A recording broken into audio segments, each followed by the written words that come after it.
So what are the images of black people to my friends at that elementary school age? Okay, because these friends of mine had never had any relationship with any black people, never really saw them in real life. And so with that being said, what they also, I have to admit, at 6 years old, kids don't really, have a racist, thought process behind them, right? In that case, they just want to play. They don't care what you look like. They haven't really been taught hate, okay?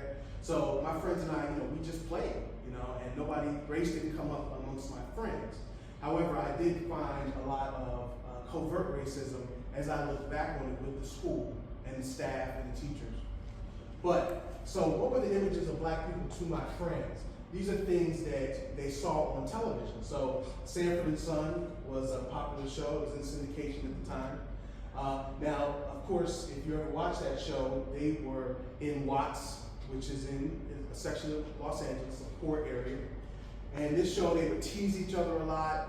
They would poke fun at each other. So that was kind of an idea that my friends would think of when they thought about black people. To the center is Good Times.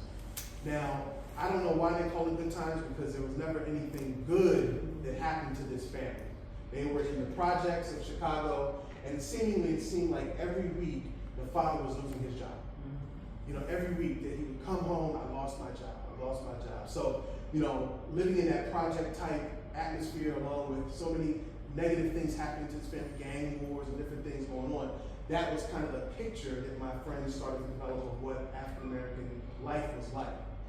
And then to the right is what's happening. Now this was more relatable because these people were in high school, right? But they also were in Watts.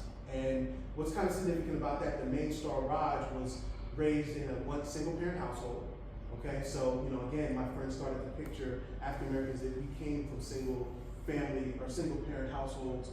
And then what's strange about this show, and I'm sure everybody kind of recognizes this if you've ever seen it, but 3 of the characters were morbidly obese, which stood out.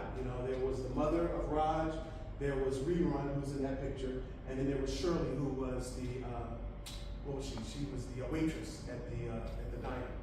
So, again, it's like those things stood out, and these shows started to paint a picture for my friends of what African Americans were like.